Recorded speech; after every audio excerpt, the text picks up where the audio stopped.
গাড়ি চলছে আপন গতিতে। ঠান্ডা বাতাস এসে ছুঁয়ে দিয়ে যাচ্ছে আমার সারা মুখে। রাত তখন অনেক গভীর। চারপাশে বাতাসের শো শো শব্দ ছাড়া আর কিছুই শোনা যাচ্ছে না। বাইরে তাকিয়ে থাকতে থাকতে কখন যে ঘুমিয়ে গেছি খেয়াল নেই ঠিক। মেহমেদ এক মনে সামনের দিকে তাকিয়ে ড্রাইভ করে চলেছে।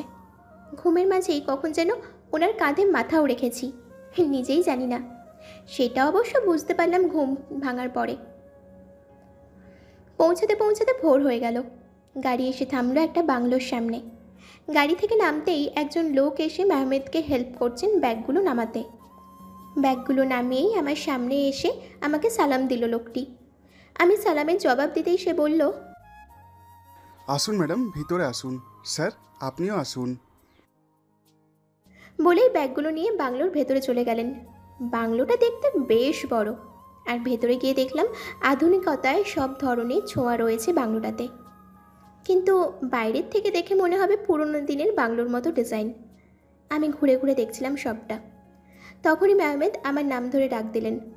আমি ওনার সামনে যেতেই উনি বললেন, এখন থেকে 1 মাস আমরা এখানেই থাকবো। এটাই আমাদের বাসা, তোমার আর আমার সংসার। শুনেও আমি কিছু বললাম না। উনি হাসলেন আর বললেন, তোমার উচিত হায়াত সবটা মেনে নেওয়া, এছাড়া কোনো উপায়ও নেই। আরে শুধু শুধু জেদ করছো তুমি। আমাদের বাবুদের দুনিয়াতে আসতে দেরি হচ্ছে তো। ওনার কথায় আমি ওনার দিকে চোখ গরম করে তাকাতেই উনি সোজা রুমে চলে গেলেন। ওনাকে ফলো করে আমিও রুমে গেলাম। রুমটাও অনেক সুন্দর করে সাজানো। উনি আমাকে বললেন ফ্রেশ হয়ে নিতে, বলেই ফোন হাতে নিয়ে বেরিয়ে গেলেন। বাইরে গেলেন নাকি এখন, আমাকে একা এখানে রেখে? চিন্তা হলো। আমি ওনার পিছু পিছু যেতেই উনি হুট করে পিছনে ঘুরে বললেন, আমি পাশের রুমে যাচ্ছি, তুমি ফ্রেশ হও। ভয় নেই, একা ফেলে আমি তোমাকে কোথাও যাচ্ছি না। কথাগুলো বলেই উনি চলে গেলেন। আমি একটু শান্ত হলাম। এমন অচেনা জায়গাতে উনি না থাকলে কিভাবে যে কী করব আমি সেটাই ভেবে পাচ্ছিলাম না। যাই হোক, যাই ফ্রেশ হয়ে আসি। বিকেলবেলা দুপুরের খাবার বাইরের থেকেই এনে খাওয়া হয়েছিল। খাওয়া দাওয়ার পরই মেহমেদ বেরিয়ে গেছেন আর বলে গেছেন সন্ধ্যার আগে ফিরে চলে আসবেন। আমি পুরো বাংলোটা ঘুরে ঘুরে দেখছি এই সুযোগে। ভালোই সুন্দর করে সাজানো হয়েছে, আর প্রতিটা আসবাবপত্র অত্যন্ত রুচিসম্মত। আমার বেশ ভালোই লেগেছে। পুরো বাংলোটা ঘুরে দেখা শেষ করে এসে ডাইনিং রুমে বসলাম। সামনের টেবিলে নানা ধরনের ফ্রুটস আর চকলেট রাখা। সেখান থেকে একটা আপেল নিয়ে খেতে খেতে রুমের দিকে যাচ্ছিলাম, তখনই ফোনটা বেজে উঠল। কিন্তু ম্যামের তো ওনার সব ফোন সাথে করে নিয়ে গেছেন। তাহলে ফোনের আওয়াজটা কোথা থেকে আসছে এটা ফলো করে করে আমি গেলাম আমার রুমের ঠিক পাশের রুমটায়। চার্জে লাগানো একটা ফোন, সেটাই রিং হচ্ছে। আমি ফোনটা ধরতেই ওপাশ থেকে মেহমেদের কণ্ঠ ভেসে আসলো, এতক্ষণ লাগে একটা ফোন ধরতে? আমি কি জানতাম নাকি আপনি ফোন দিয়েছেন? তাছাড়া আমি তো জানিই না যে আপনি বাসায় ফোন রেখে গেছেন।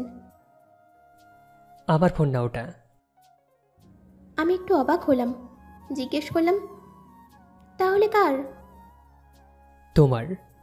বাসায় একা আছো, যদি কোনো সমস্যা হয় তাই আসার আগেই ফোনটা কিনে এনেছি। সব কিছু ঠিকঠাক করে দেওয়া আছে, আমি ফোন করলে দ্রুত ধরবে। ওকে? আমি আর এক দফা অবাক হলাম। ওনার এই হুটহাট ভালো হয়ে যাওয়াটা আমার কাছে আজব লাগছে। উনি আমাকে চুপ থাকতে দেখে বললেন, তোমার ভাবা শেষ হলে কিছু কথা আছে, শোনো।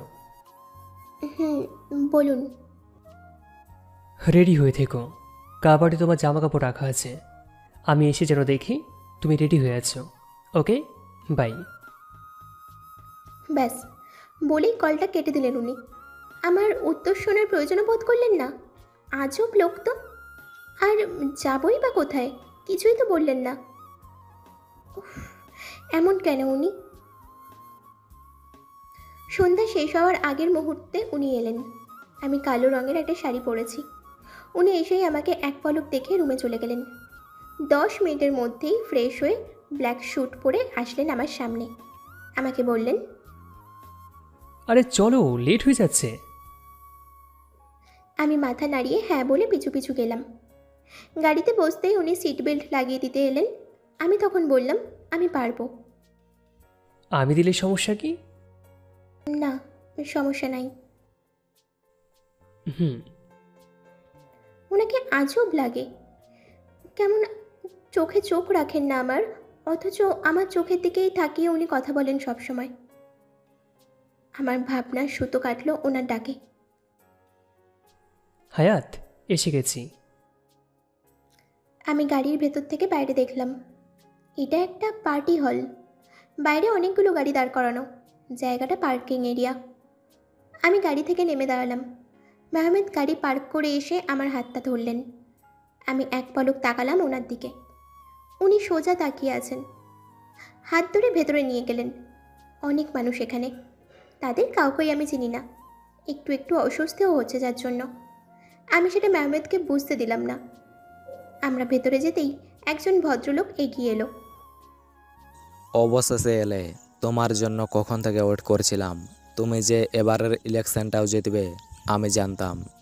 যতই হোক না কেন, তোমার মতো একজন ভালো মনের মানুষ দুটো নেই। অভিনন্দন। মেহমেদ হ্যান্ডশেক করলেন তার সঙ্গে আর হাসলেনও। লোকটি আবারও জিজ্ঞেস করলো, ইনি? মাই ওয়াইফ, হায়াত মেহমেদ চৌধুরী। ও হ্যালো ম্যাম, বসুন আপনারা। আমরা গিয়ে একটা টেবিলে বসলাম। তখনই একজন মহিলা ছুটে এসে আমার পাশের চেয়ারে বসলেন। আপনি মেহেদের ওয়াইফ? মাশাআল্লাহ, অনেক কিউট আপনি। আমি একটু অবাক হলাম। মহিলাটি আবারও বললেন, আমি হেনা, আমার উনি আর মেহেদ ভালো বন্ধু। ও আচ্ছা, ভালো আছেন আপু? হ্যাঁ, তুমি? জি, আলহামদুলিল্লাহ। আমাদের কথার মাঝেই মেহমেদ এসে আমার কানের কাছে বললেন, আমি একটু ওদিক থেকে আসছি, তুমি ভাবির সাথে গল্প করো। আচ্ছা। বলতেই উনি উঠে গেলেন। হেনা আমার সাথে এতক্ষণে গল্প জমিয়ে দিয়েছে। মেয়েটা বেশ মিশুক।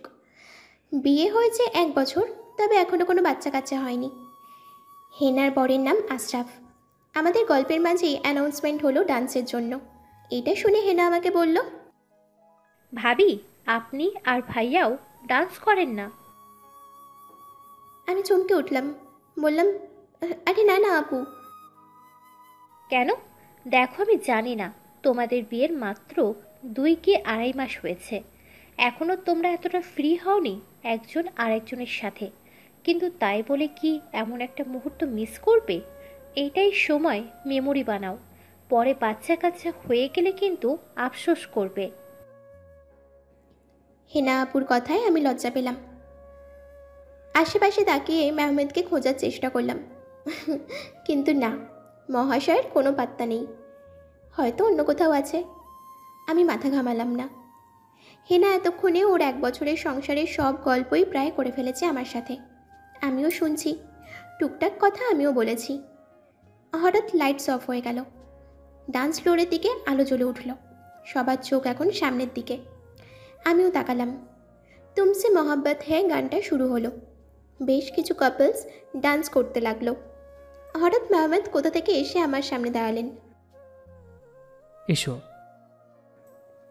বলেই হাতটা বাড়িয়ে দিলেন আমার দিকে। আমি হাত রাখলাম ওনার হাতের ওপর। উনি ডান্স ফ্লোরে নিয়ে গেলেন আমাকে। ডান্স করতে লাগলেন আমার সঙ্গে। আমি ওনার কানের কাছে গিয়ে আস্তে করে বললাম, আমি তো ডান্স পারি না। আরে সমস্যা নেই, আমি আছি তো, তুমি শুধু রেসপন্স করো। আমি তাই করতে লাগলাম। ডান্সের মাঝে উনি আমার খুব কাছে চলে এলেন। মেহমেদের নিঃশ্বাসের শব্দ আমি অনুভব করছিলাম। একটা সময় আমার কোমর জড়িয়ে ধরলেন উনি। হাত দিয়ে আমাকে ঘুরিয়ে আমার পেটে হাত রাখলেন, কাঁধে রাখলেন মাথা। আমি কেঁপে উঠলাম। একটু পরেই গানটা শেষ হয়ে গেল। সবাই হাততালি দিতে থাকে তখন। মেহমেদও আমাকে ছেড়ে দেয়। আমি মেহমেদের দিকে তাকিয়ে সামনের দিকে তাকালাম। হেনা আপু অনেক খুশি হয়েছে। আমারও ভীষণ ভালো লাগলো। এমন সময় খেয়াল করলাম আপুর মতো একজনকে। কিন্তু এখানে আপু কিভাবে আসবে, আর তাও গাউন পরে? আমার ভাবনার সুতো কাটে সবার কথায়।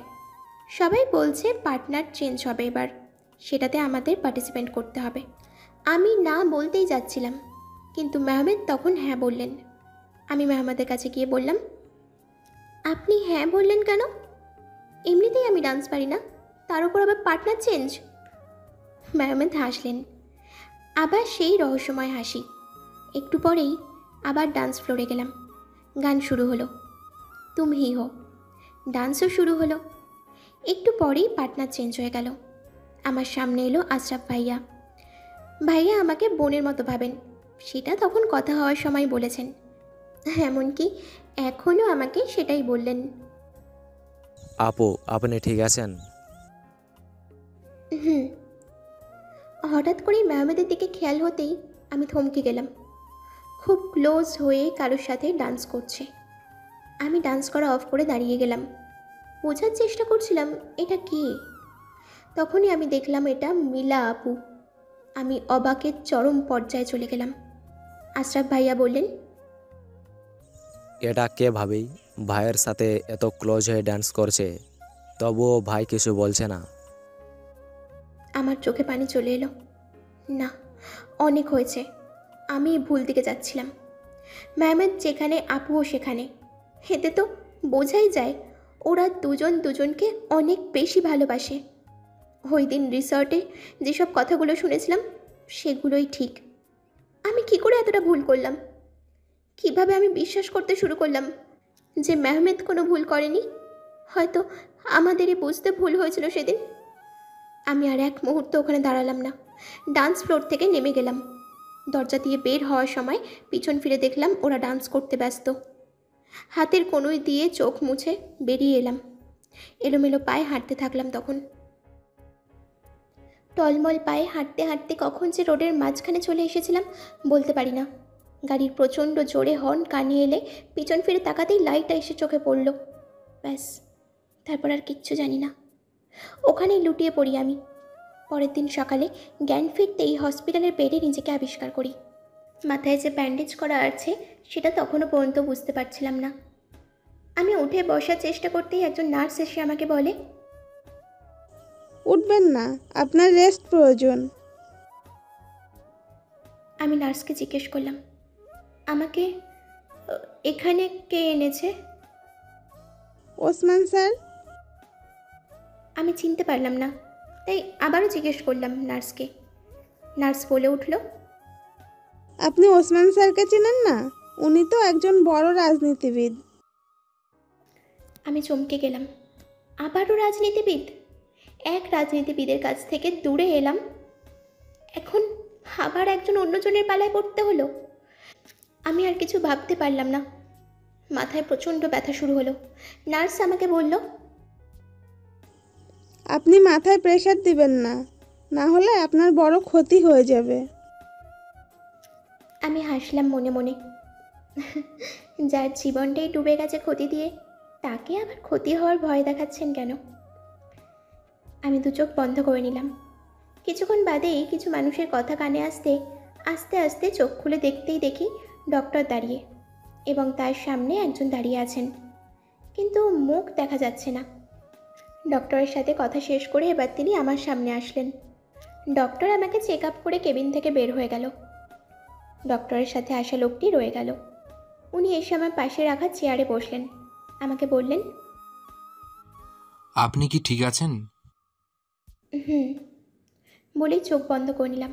উনি কিছুটা জড়তা নিয়ে আবারও প্রশ্ন করলেন, আপনার আসলে কি হয়েছে আমি জানি না, কেন আপনি ওভাবে রাস্তায় হাঁটছিলেন তাও জানি না, কিন্তু আমার জন্য যদি আপনার আজ কিছু হতো তাহলে আমি নিজেকে ক্ষমা করতে পারতাম না। লোকটির কথায় চোখ পুরোপুরি খুলে ওনার দিকে তাকালাম। কালো রঙের পাঞ্জাবির সাথে সাদা পাজামা পরেছেন, পায়ের শু, পাঞ্জাবির বুকের কাছে সানগ্লাস ঝোলানো, হালকা চাপ দাঁড়িয়ে আছে। লম্বায় সম্ভবত 5 ফুট 8 হবেন, বয়স হয়তো 28 বা 29 হবে। উনি আমাকে এতটা অনুতপ্ত হয়ে কথাগুলো বললেন দেখে আমার একটু খারাপ লাগলো। আসল দোষ আমারই ছিল, আমিই এলোমেলোভাবে হাঁটছিলাম। আমি বললাম, আসলে আমি এলোমেলোভাবে হাঁটছিলাম তাই এমনটা হয়েছে। আপনার কোনো দোষ নেই। না ম্যাম, আমার উচিত ছিল গাড়ি পার্ক করা, আমি সেটা করিনি। আমি কিছু বললাম না, কথা বলতে ভালো লাগছিল না। উনি একটু চুপ থেকে বললেন, আপনি যাবেন কোথায়? না মানে আমাকে বললে আমি আপনাকে নামিয়ে দিতাম। আপনাকে বিকেলেই ডিসচার্জ করে দিবে। এবার আমি একটু ভাবনায় পড়ে গেলাম। আসলেই তো, আমি এখন যাব কোথায়? এখানে তো আমি কোনো কিছুই চিনি না। আমি ওনাকে বললাম, আমি ঢাকা যেতে চাই, আমার বাসা ওখানেই। লোকটা একটু চমকালো, আমাকে বলল, আপনি এখানে কার সাথে এসেছেন? বাবা মার সাথে? আমি চোখ বন্ধ করে না বললাম। উনি আর প্রশ্ন করলেন না, কিছু প্রশ্ন মনের মধ্যেই রেখে আমাকে বললেন, আপনি তো আজ যেতে পারবেন না ম্যাম, কিছু রাজনৈতিক সমস্যার কারণে সব রোড বন্ধ আগামী 2 দিন। কি? জি। আমি আবারও চিন্তায় পড়ে গেলাম, এবার কি করব? তখনই উনি বললেন, আপনি আমার বাসায় 2 দিন থাকতে পারেন। আমি আপনাকে হোস্টেলে রাখতে পারতাম ম্যাম, কিন্তু সেটা আপনার জন্য সেফ হবে না। না, আমি যাব না, আমারটা আমি বুঝে নেব। অনেক করেছেন আপনি আমার জন্য, তার জন্য ধন্যবাদ। বলেই কপালে হাত রেখে চোখ বন্ধ করলাম। এক চোখ হালকা খুলে তাকিয়ে দেখলাম ওসমান মুখ ভোঁতা করে কিছুক্ষণ বসে রইলেন, তারপর চলে গেলেন কেবিন থেকে। আমিও ঘুমিয়ে পড়লাম কখন যেন। বিকেলে ডিসচার্জ হলো আমার। ওসমানকে ধন্যবাদ বলে আমি হসপিটাল থেকে বেরিয়ে এলাম। আমার কাছে কোনো টাকা পয়সাও নেই, এই অবস্থায় যাবই বা কোথায়? ভাবতে ভাবতেই মাথায় এলো আমার হাতে 2টো সোনার বালার কথা। আমি সোনার দোকানে গেলাম বালাগুলো বিক্রি করতে। এগুলো মেহমেদ দিয়েছিলেন, যখন উনি আমাকে তুলে এনে বিয়ে করেন ওই দিন দিয়েছিলেন। আমার হাসি পায় সব কথা মনে পড়লে এখন। আমি বালাচোরা বিক্রি করে ভালোই টাকা পেলাম। রিকশায় উঠে পড়লাম তখন। জানি না কোথায় যাব, কিন্তু যেখানেই যাই না কেন মেহমেদের কাছে আর কোনো দিনও ফিরব না। ওনার মতো বেঈমান ধোঁকাবাজের সামনে আমি হায়াত আর কোনো দিনও পড়ব না। সন্ধ্যা হয়ে গেল, এখনো পর্যন্ত কোনো হোস্টেল ফাঁকা পেলাম না। কোনো একটা হোটেলেই থাকতে হবে। যেই ভাবা সেই কাজ, খুঁজতে বের হলাম এবার হোটেল। পেয়েও গেলাম। রুমে ঢুকতেই ঘড়িতে দেখলাম 9টা বাজে। মাথায় ভীষণ ব্যথা করছে, ব্যান্ডেজ থেকে রক্তও বের হচ্ছে। চেঞ্জ করতে হবে এবার, কিন্তু এনার্জি পেলাম না আর। ওভাবেই ঘুমিয়ে গেলাম। ঘুম ভাঙল সকালে। উঠে হোটেলের ভাড়া মিটিয়ে বের হলাম। জানি না কোথায় যাব, টাকাও প্রায় শেষ হয়ে আসছে। হোটেলের ভাড়া তো কম নয়, তার উপর খাওয়া খরচ। এভাবে চলতে থাকলে ঢাকা যাওয়ার আগেই সব শেষ হয়ে যাবে। ফোনও নাই কাছে, আম্মুর কাছে যে ফোন দিব, কত দিন কথা হয় না। আচ্ছা, আম্মু কি জানে মিলা আপু এখানে? আসতে দিল একা এত দূরে? নাকি সাথে বাবা মাও এসেছে? এসব চিন্তা করতে করতেই পথের সাথে হোঁচট খেয়ে পড়ে যাই আমি। পায়ে ভীষণ ব্যথা পাই। আশেপাশে অনেক মানুষ ভিড় হয়ে যায়। কয়েকজন মহিলা মিলে আমাকে উঠিয়ে রোডের সাইডে নিয়ে গিয়ে বসায়।